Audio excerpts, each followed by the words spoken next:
জীবনে যদি বেকিং লাইফে না আসতাম তাহলে হয়তো কখনো অনেক পণ্ডিতদের সম্বন্ধে ধারণা নিতে পারতাম না। হ্যালো এভরিওয়ান, আসসালামু আলাইকুম। সবাই কেমন আছেন? আজকে আমার কেক তৈরি করার একটা ছোট্ট ভিডিওতে স্বাগতম।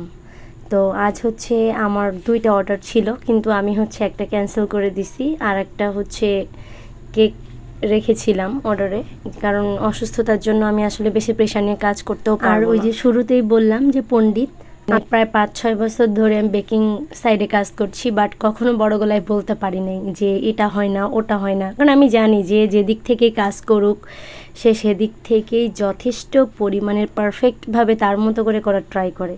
সো এইখানে আমি এতদিন কাজ করছি বিদায় যে আমি পণ্ডিত, এটা ভাবা আসলে একদমই ভুল। প্রতিটা মানুষের ক্ষেত্রেই আসলে এটা ভুল, তাই না? তো আমি অনেককে দেখেছি আমাকে বলছে যে আরে ওভেনে তো এই কেকটা ভালো হয় না, অথবা এইটা নজেল দিয়ে ফুল কেন করো, তুমি এইভাবে কেন কালার আনো, তুমি ওইভাবে কেন করো, তুমি এত আস্তে কেন করো। আচ্ছা ভাই, আমি তো আমার মতো করে করি, তাই না? আমি তো যথেষ্ট চেষ্টা করব সেরাটা দেওয়ার, তাই না? আর এখন বর্তমানে তো ঘরে ঘরে প্রায় সবাই কেক তৈরি করে, সো সেখানে দাঁড়িয়ে কারটা বেশি টেস্টি হবে এইটা দেখার বিষয় আগে, তাই না? তো এরকম অনেক পণ্ডিত যখন আমাকে বলে, এমনও দেখা গেছে যে পণ্ডিতদের থেকে কেক না নিয়ে মানুষ কেকটা আমার কাছ থেকে নিছে, ঠিক আছে? তো এরকম হয়তো প্রতিটা বেকিং লাইফে যারা কাজ করে সবার সাথে এরকম কিছু ঘটে, আর এমন কিছু কথাবার্তা যা ভিডিওতে আসলে বলা যাবে না, বললে মানুষ মানে বুঝে যাবে কথাগুলো কাদেরকে বলা।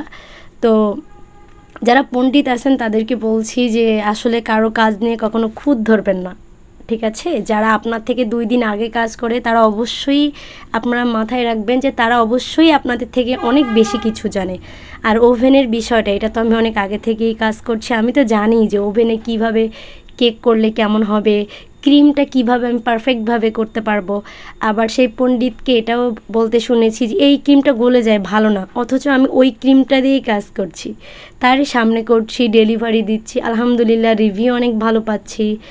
দেন কালার মিক্সিংয়ের বিষয়টা আসছি যে আমি আপনাদেরকেও দেখাই দিচ্ছি যে আমি এরকম ধীরে ধীরে করার ট্রাই করি একটা বড় কোনো প্লেটে বা কিছুতে নিয়ে, তাহলে কিন্তু কালার মিক্সিংটা অনেক ভালো আসে, প্লাস হচ্ছে ক্রিমটা নষ্ট হয়ে যায় না, গলে যায় না, ঠিক আছে? তো কেন আমি এটা এইভাবে করি, এটাতেও প্রবলেম। সো আমার দিকে তো কান দেওয়ার বা চোখ দেওয়ার কোনো দরকার নেই, তাই না? আমি আমার দিক থেকে পারফেক্ট, আপনি আপনার দিক থেকে পারফেক্ট।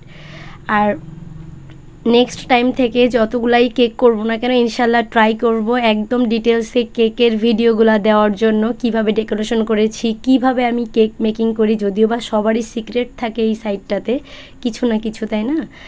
তো আজকের কেকটা কেমন লাগলো অবশ্যই কিন্তু জানাবেন। আর অনেক অসুস্থতা নিয়ে একদম ইমার্জেন্সি এই কেকটার অর্ডার আমার নিতে হয়েছে, আমার দীর্ঘদিন ধরে একটু অসুস্থতার জন্য অফ রেখেছিলাম। আর কমেন্টে কিন্তু জানাতে অবশ্যই ভুলবেন না। আর আজকের ভিডিওটা এই পর্যন্ত, সবাই ভালো থাকবেন, সুস্থ থাকবেন, আমাদের জন্য অনেক দোয়া করবেন। আল্লাহ হাফেজ।